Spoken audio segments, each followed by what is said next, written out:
I don't really know what to say. Like, I just became such an emotional that just likes to cry a lot and throws tantrums all the time. Actually, not all the time. Like, every once in a while. It's not that serious.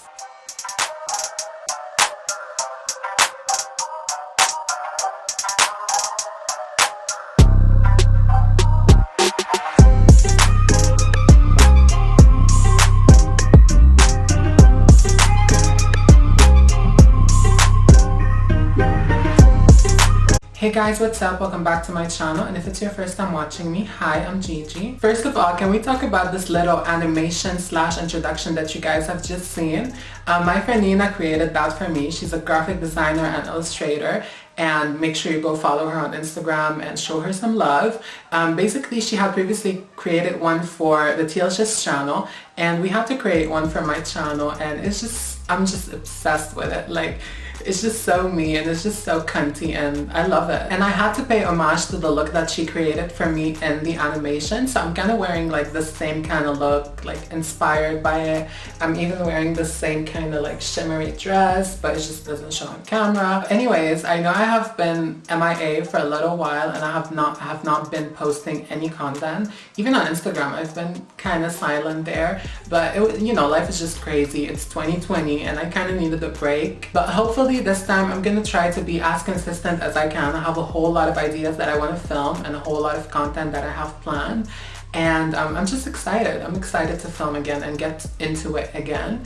And in today's video, I'm going to be talking to you guys a little bit about the differences, if you will, about living as a boy versus living as a girl. And if you don't know, hi, I'm trans. I was born male and I transitioned to female. And I've been officially transitioned for 3 years now. And I just celebrated like me hitting 3 years, and it just went by really fast, and it was so crazy. It was like a crazy journey, but not in a bad way. And you know, I've been living as a girl for 3 years, and I lived 19 years of my life almost as a boy. And of course, I've already documented all the things that I did in my transition so far here on my channel, which is mostly the hormone replacement therapy that I've been on for almost 3 years. But everything that I documented prior to this video was kind of like how I changed physically from male to female. But in this video, I'm going to be focusing on the experience of living as a boy and living as a girl, like the differences, the main differences that I noticed between the two. The first thing that I can talk about is the getting ready process. Now, this one is a little like, alright, but getting ready for me as a boy before was like, you know, it was like so quick. Like, it was like, you know, maybe half an hour at max. I didn't put too much effort. I used to put effort, of course, in my look before actually going out, but it was not like right now. I need, like, if I want to be ready like for an everyday thing, I need like at least an hour and a half, and I'm talking about every day. It's not like special event or filming or whatever it is. That's like 2+ hours, sometimes 3 hours.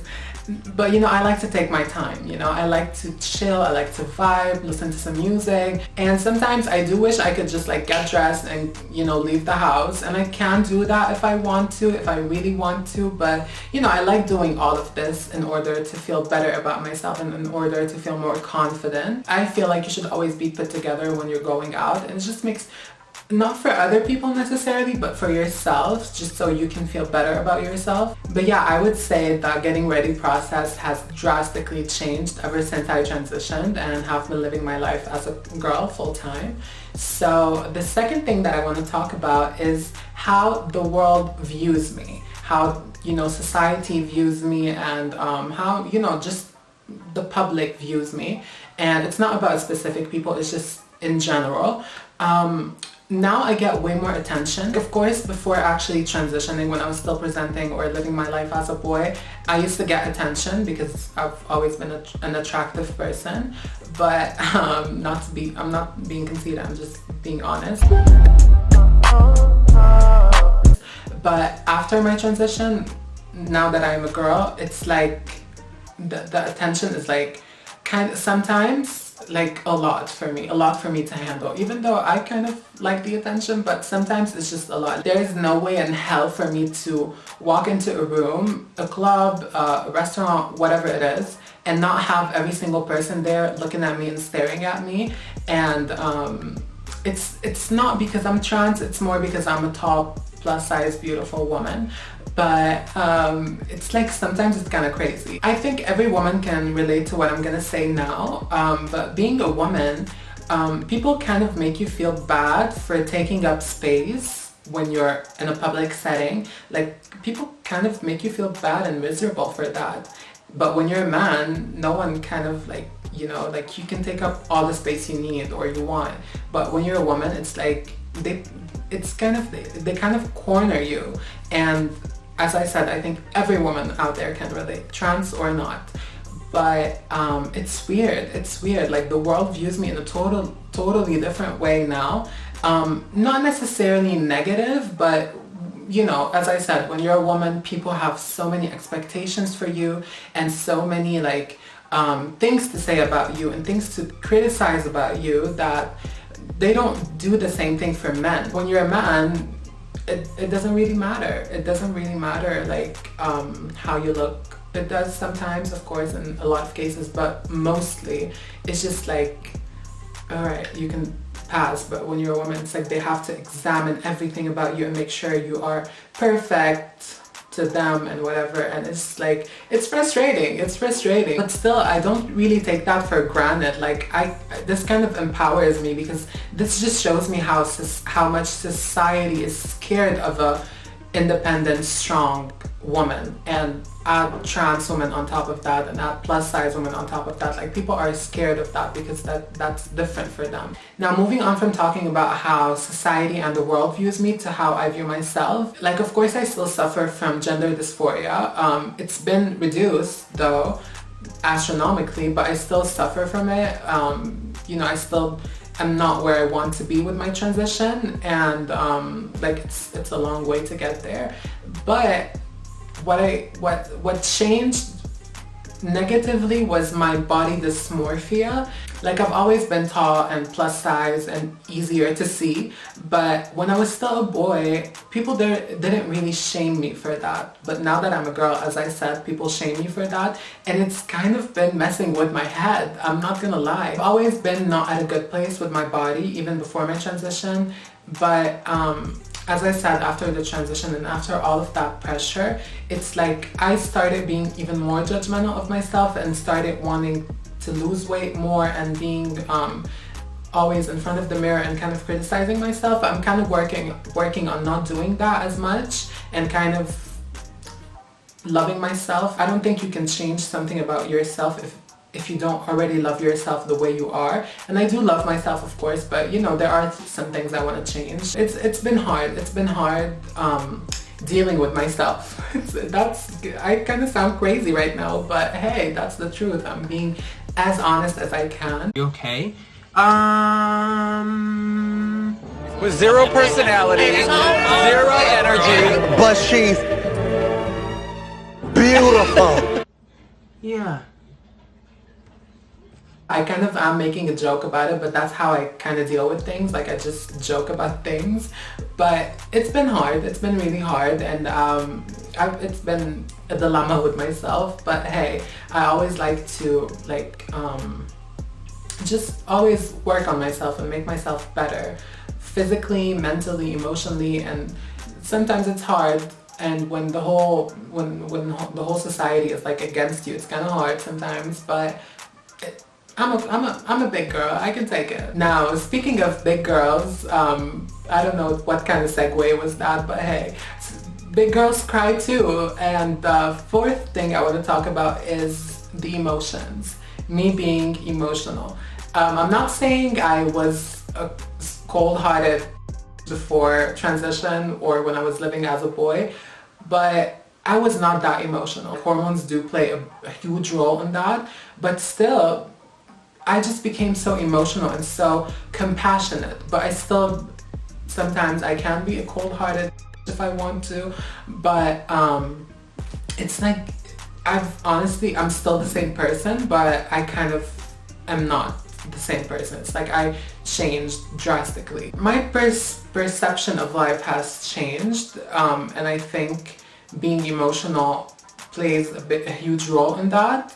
And being being in touch with your emotions. I was not in touch with my emotions back then. I honestly was not in touch with myself back then. Like, I didn't know what I was doing. Like, I didn't know my purpose. But now it's like different, and now it's like I just feel better. I just feel better. Even though sometimes when stuff happens, I just break down and I start crying. But as I said, I'm in touch with my emotions. Back then, I used to do other things in order for me to feel better about myself, or in order for, I don't know, to forget about something. Like, I'm trying to talk about this more and elaborate more, but I don't really know what to say. Like, I just became such an emotional that just likes to cry a lot and throws tantrums all the time. Actually, not all the time. Like, every once in a while. It's not that serious. Okay. So for me, being emotional and throwing tantrums to me being happy, and that's the fifth and final thing I want to talk about. I'm happier now. I might be emotional, I might be, you know, criticizing myself and being judgmental of myself and all of those things that I talked about previously, but I am happier now. I am so positive. I'm so, like, with everything happening in the world and with everything happening in my life, personally, I haven't been talking about everything, like, the past 2 years, 2019 and this year, 2020, and it's not even done yet, have been so hard on me, and I have not been talking about this. Like, there are a lot of things that happened and are happening that kind of, you know, are crazy, but with all that, I still remain happy, I still remain positive, and I still see the light at the end of the tunnel. Nothing can bring me down. Like, literally nothing can bring me down now. And that is the biggest thing that changed for me with the transition. Honestly, like, I was such a quitter when I was still a boy. I was such a quitter, and I was just so miserable. But now, I'm not gonna say I'm at my happiest, and I'm not gonna say I'm where I want to be in life, of course, but it's just different. It's just different. It's just a different vibe now. So that was everything I had for you guys in this video, and I really hope you enjoyed it. And before I leave, I do want to tell you that I'm going to be posting videos here every Thursday on the channel at 8 p.m. EET. So I would love it if you guys subscribe to this channel and turn your post notifications on to get notified for every new upload. And also, you can check out the t-licious channel, which is a channel I have with my best friend Sasha. I'm gonna link it somewhere here. We're not really posting anything on it right now, but you can still enjoy the older videos because Sasha kind of needs a break from filming right now, so we're not gonna be posting anything on it for now. And also, don't forget to give this video a huge thumbs up and follow me on all my social media platforms. I'm only on Instagram, TikTok now. I'm posting content on TikTok, so you should go follow me there. I'm really obsessed with it now. I was not really into it when it first came out, but now hey, people change. So I am on Instagram, TikTok, Snapchat, and Twitter, and they're all glammed by Gigi. And I want to thank you guys so much for watching this video, and I'm gonna catch you on the next one. Bye.